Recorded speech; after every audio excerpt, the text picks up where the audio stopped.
Matthew 20, starting in verse 29. As they went out from Jericho, a great multitude followed him. Behold, two blind men sitting by the road, when they heard that Jesus was passing by, cried out, Lord, have mercy on us, you, son of David. The multitude rebuked them, telling them they should be quiet, but they cried out even more, Lord, have mercy on us, you, son of David. And this son of David thing, of course, is a messianic thing. If we go over to 2 Samuel, this is chapter 7, we have in verse 16, for example, Nathan talking, and he says, your house and your kingdom will be made sure forever before you. Your throne will be established forever. Nathan spoke to David all of these words according to all this vision. And so we have here, oh, sorry, let me close that. Okay. So what we have there is this promise, right? That the son of David, right? This is messianic because of the promise that David's line is going to rule forever, right? So this Messiah thing is tied to son of David. That's why they're crying out. This actually isn't the first time that two blind people have cried out, son of David, have mercy on us. If we go back to, I believe it's chapter 11, this has already happened. In that case, Jesus waits until they're in private, but now Jesus stood and called them and asked, what do you want me to do for you? They told him, Lord, that our eyes may be opened. Jesus, being moved with compassion, touched their eyes, and immediately their eyes received their sight, and they followed him. So Jesus heals them, which of course should bring us to Isaiah. This is Isaiah 29, starting in verse 18. In that day, which is kind of day of the Lord type of language, the deaf will hear the words of the book, and the eyes of the blind will see out of obscurity and out of darkness. Okay, so what we have at the end of chapter 20 is, oh my goodness, go back up to the top here. Sorry. Okay, so this is 21. What we have at the end of chapter 20 is Jesus, again, doing this messianic thing in bringing about the kingdom and doing stuff through healing the blind. And this is something we talked about before, but this has happened again as he's heading into Jerusalem. All right? When they came near to Jerusalem, they came to Bethphage, or however you say that, to the Mount of Olives. Then Jesus sent two disciples, saying to them, go into the village that is opposite you, and immediately you will find a donkey tied and a colt with her. Untie them and bring them to me. If anyone says anything to you, you shall say, the Lord needs them, and immediately he will send them. All this was done, that it might be fulfilled, which was spoken through the prophet, saying, tell the daughter of Zion, behold, your king comes to you, humble, and riding on a donkey, on a colt, the foal of a donkey. Okay, so first off, what we have here is, Jesus sending in these people, and he's like, hey, when you find these two animals, go grab them.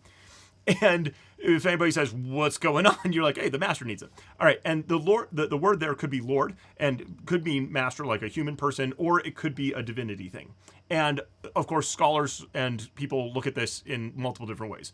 One way is to say, well, it could be that in all the hubbub, there were some strangers who were watching the house while the other person who owned the house was away. And so when they said, oh, the master needs it, they just assumed that it was, the master who actually owned them. And I guess that's possible, although I don't see a lot of people agreeing with that one. More just like, oh, okay, sure, that's possible.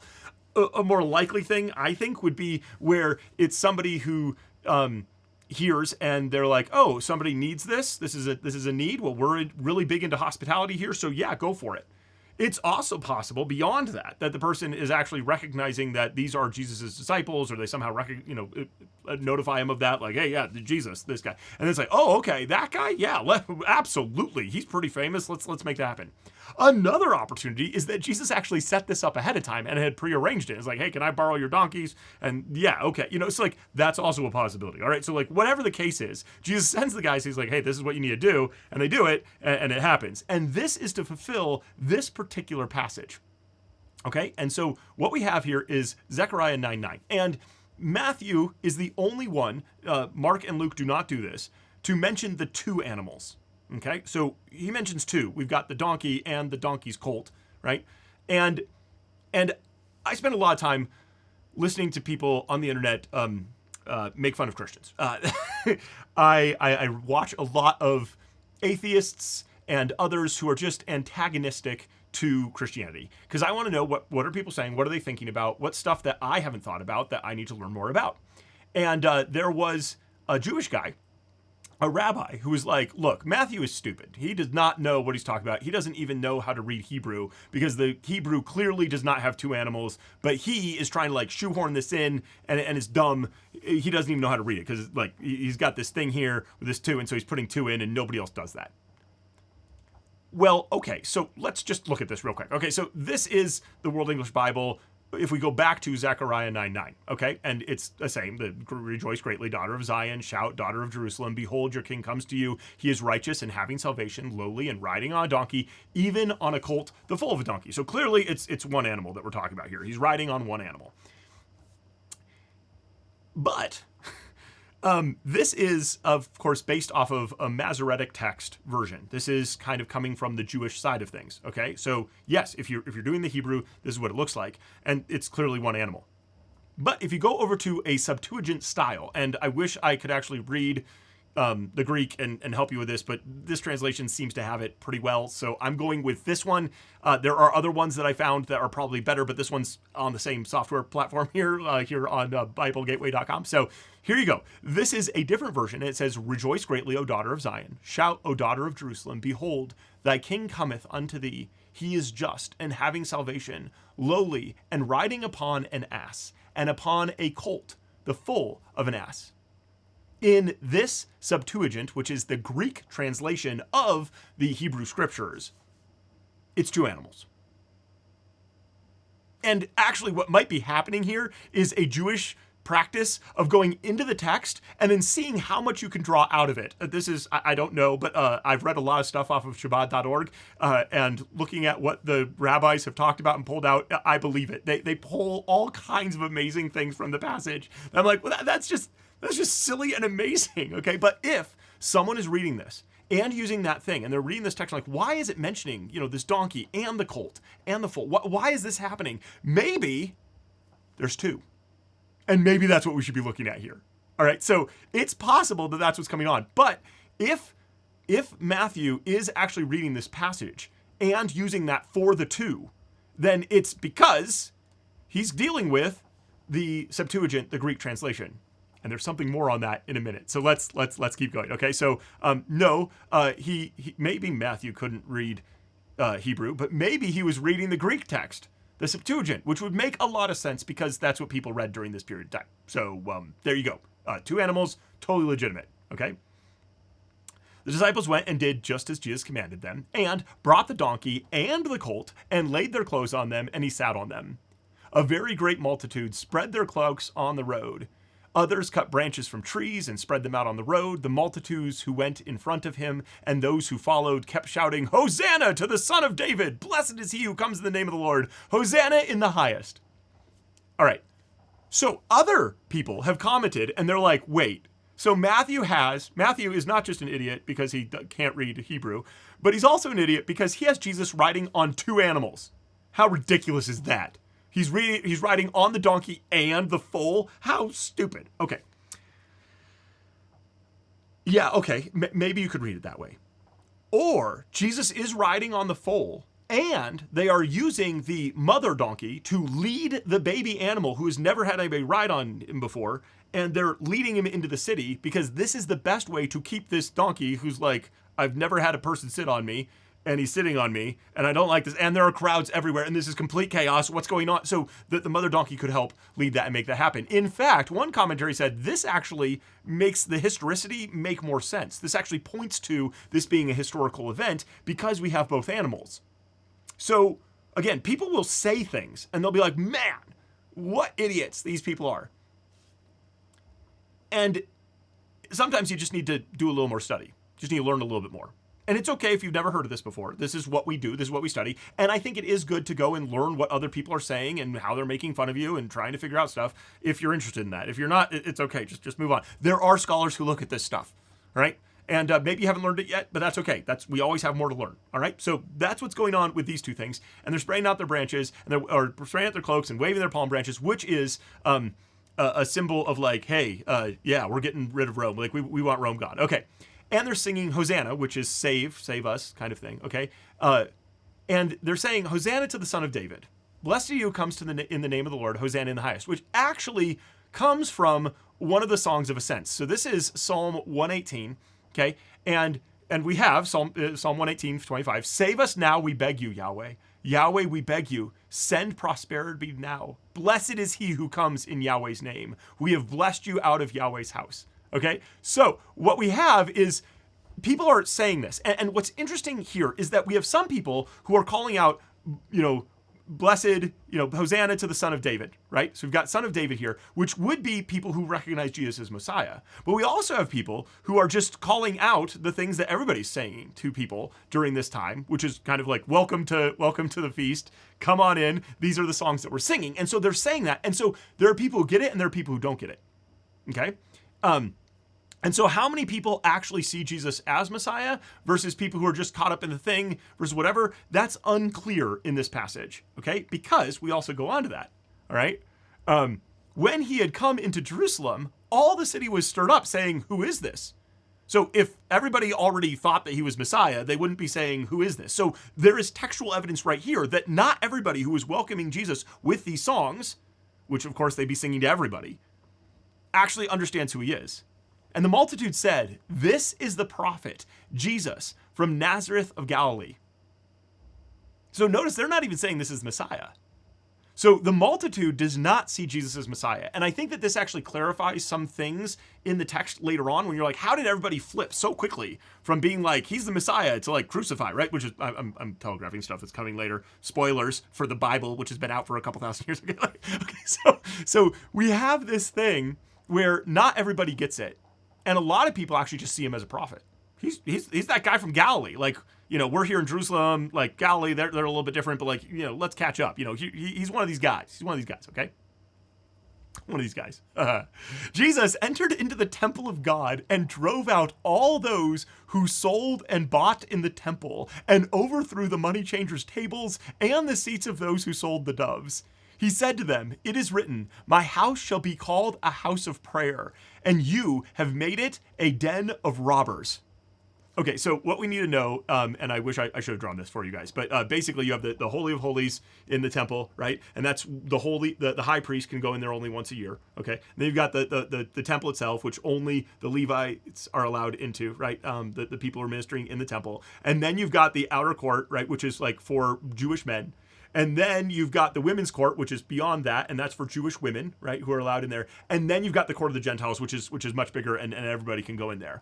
And that is the place where all of the prescribed economic things are going on. Okay, so first, you're coming in from a different part of the world.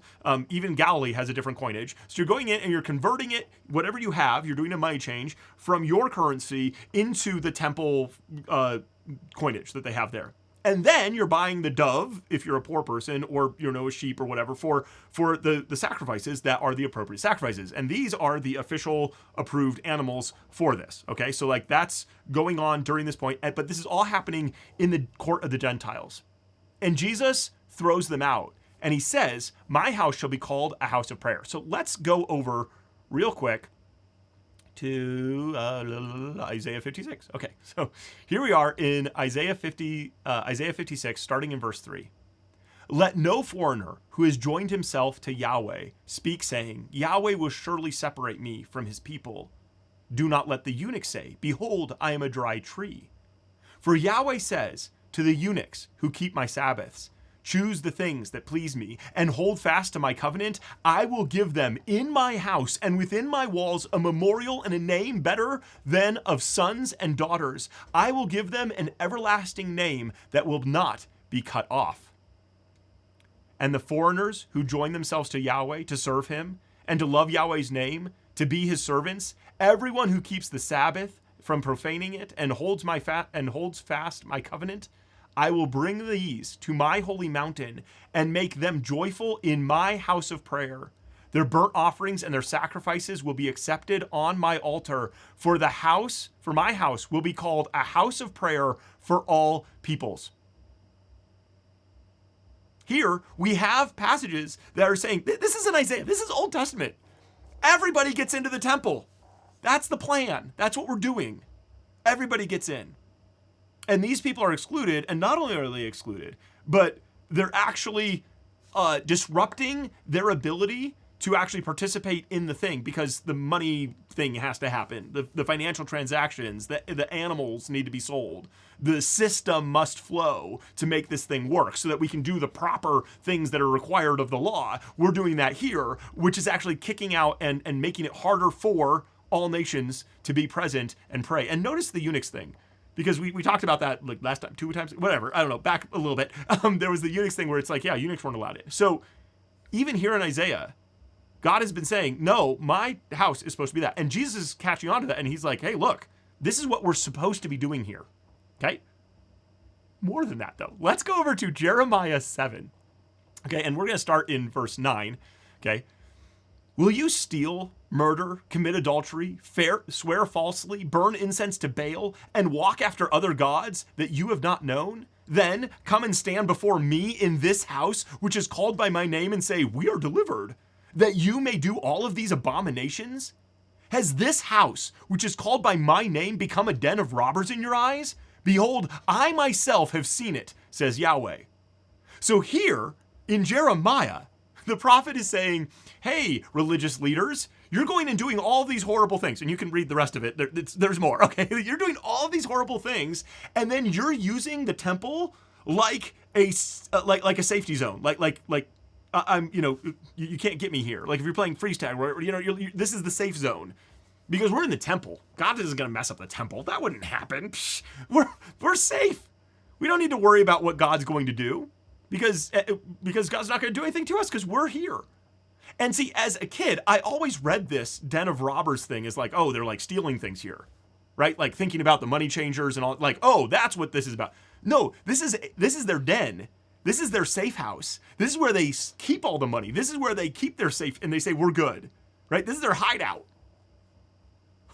Oh man, that makes this way crazier for me. Like, wow, okay. And Jesus quotes both of these passages, right? Jesus quotes both of these passages saying, hey, religious leaders, not okay. What's going on here? Like, so hardcore. Okay, sorry. I need to move on because I'm just nerding out about that. Okay. The lame and the blind came to him in the temple, and he healed them. But when the chief priests and the scribes saw the wonderful things that he did, and the children who were crying in the temple and saying, Hosanna to the Son of David, they were indignant, and they said to him, do you hear what these are saying? Jesus said to them, yes. Did you never read, out of the mouths of children and nursing babies, you have perfected praise? So people are going in there and they're doing Jesus is healing the blind, those wouldn't be allowed into the main temple, and Jesus is like using this area as the place to like heal people and like say, yeah, now you can go in, right? And so like children are like, whoa, this is amazing, like this is crazy, right? And so they're doing stuff, and then the chief priests come and they're like, hey, dude, you're messing with the system, and you're doing like what is going on? Like, we do not like this. And then Jesus quotes Psalm 8:2, and he actually quotes, this is another example where Jesus himself quotes the Septuagint, the Greek version of the Bible with this passage. He quotes that because the Masoretic text is actually slightly different. And actually, if you go back and read that, depending on your translation, it might actually have the Masoretic text if you go into that section and you'll see it, and there's a difference. And it's another example of these different translations of the Bible and how New Testament authors, Jesus himself, people use them in different ways to get across the point that they're trying to make, which I think is great. Okay, so that's going on. He left them and went out of the city to Bethany and camped there. Maybe he stayed with Mary and Martha and Lazarus. There's a lot of stuff going on with that. That's kind of fun. I like that it says camped. I set up his tent. Okay, maybe. I think that's great. Okay. And Bethany, of course, is right near Jerusalem. And if the city is totally packed out for the feast, then it makes sense to like go somewhere else where it's a little bit calmer and you've got space and your people and all that kind of stuff. Okay. Now, in the morning, as he returned to the city, he was hungry. Seeing a fig tree by the road, he came to it and found nothing on it but leaves. He said to it, "Let there be no fruit from you forever." Immediately, the fig tree withered away When the disciples saw it, they marveled, saying, "How did the fig tree immediately wither away?" Jesus answered them, "Most certainly I tell you, if you have faith and don't doubt, you will not only do what has been done to the fig tree, but even if you told this mountain, be taken up and cast into the sea, it would be done. All things, whatever you ask in prayer, believing, you will receive." This passage is like super weird, right? Like, what is going on? First, the obvious thing, if you go into the other synoptic gospels, Jesus goes and curses it on the way, and then they come back, and the next day they come and it's withered. Matthew makes it wither immediately. That's okay. Authors in the first century were totally allowed to like truncate time or expand whatever they needed to do to make it fit with what they're telling you.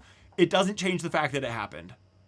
And we as moderns looking back, we're like, well, look at that. That is an inconsistency. That is not, it's not a problem. There is not a single person from the first century who would have an issue with Matthew doing this.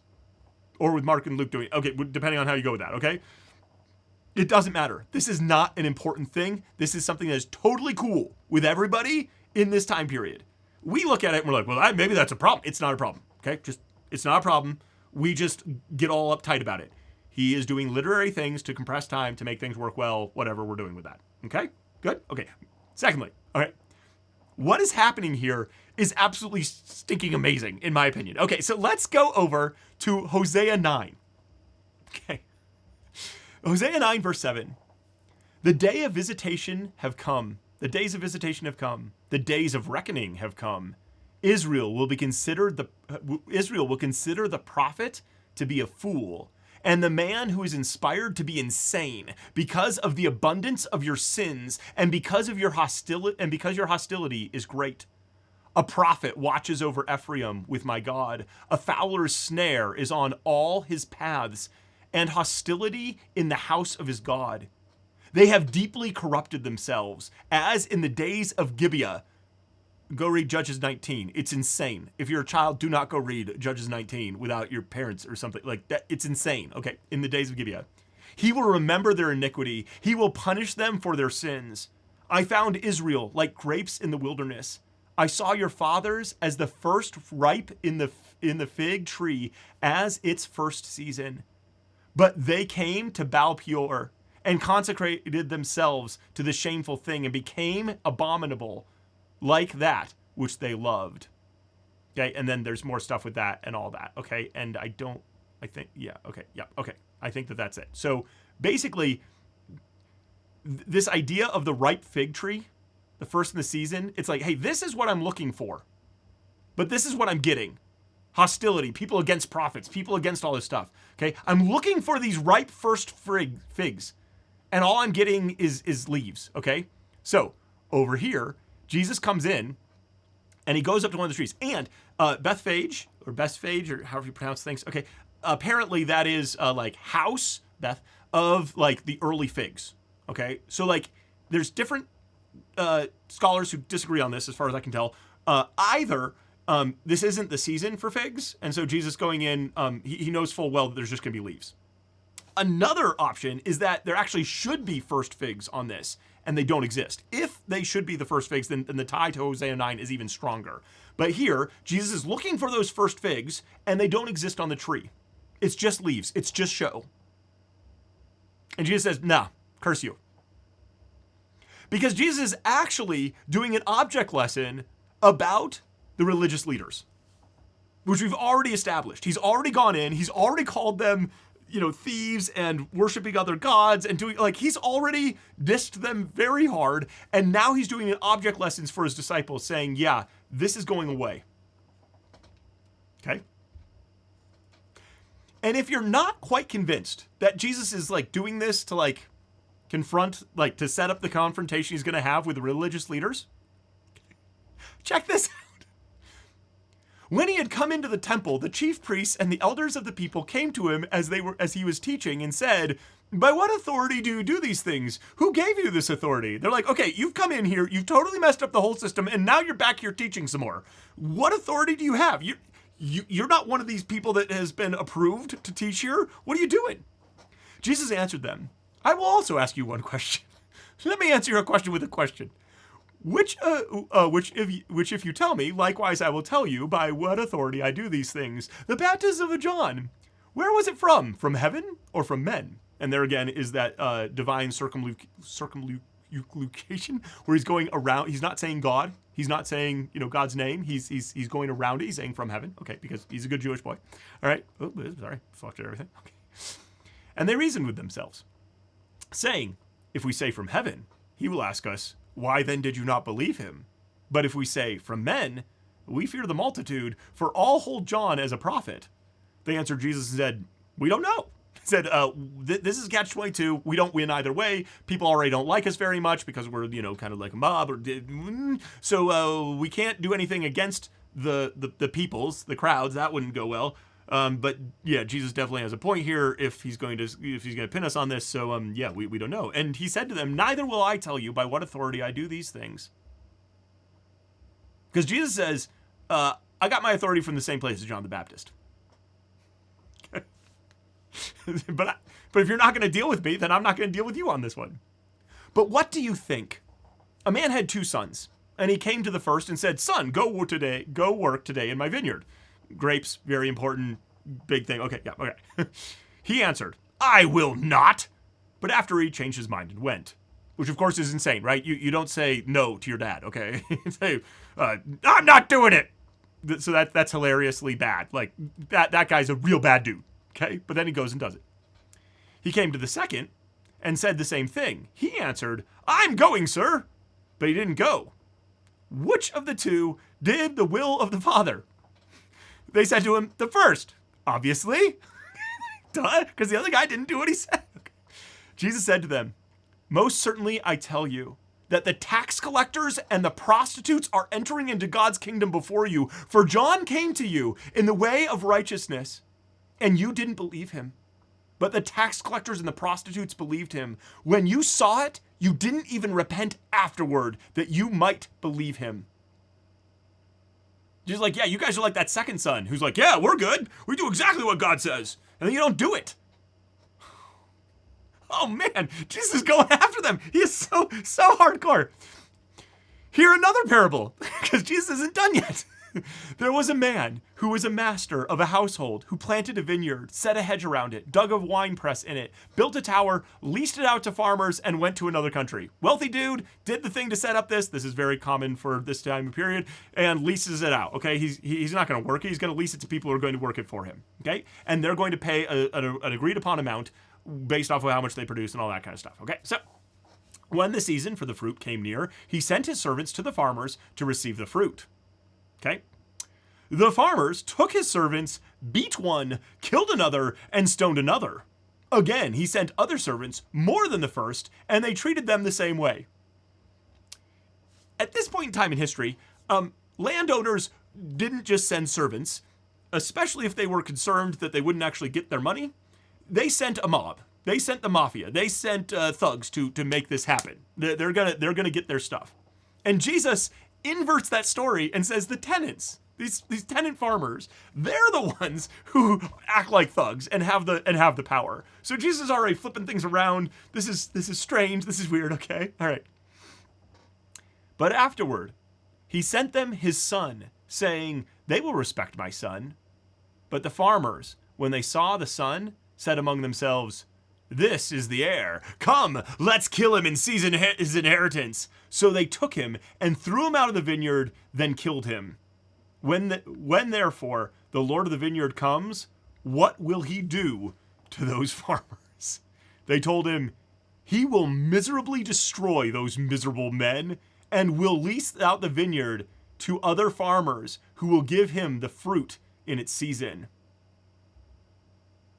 So Jesus is making them condemn themselves with this whole thing. And he uses the servants and then his son. Like, Jesus is setting up everything. We've already, like throughout the Bible, the servants are the prophets. Jesus is like, yeah, you guys don't treat prophets well. And now, like John the Baptist, okay? And now, here's the son, the heir. Again, people who say Jesus doesn't make claims of divinity, This one sounds a lot like it, because he's not just a servant, he's the son. This guy is on a different level. Jesus is on a different level, okay? So maybe this isn't a direct claim of divinity. There are enough. Okay, all right, okay. Jesus said to them, "Did you never read the scriptures? The stone which the builders rejected was made the head of the cornerstone. This was from the Lord, and it is marvelous in our eyes. Therefore I tell you, God's kingdom will be taken away from you and will be given to a nation producing its fruit. He who falls on this stone will be broken to pieces, but on whomever it will fall, it will scatter him as dust." Jesus is like, I'm here. And this is going to mess you up.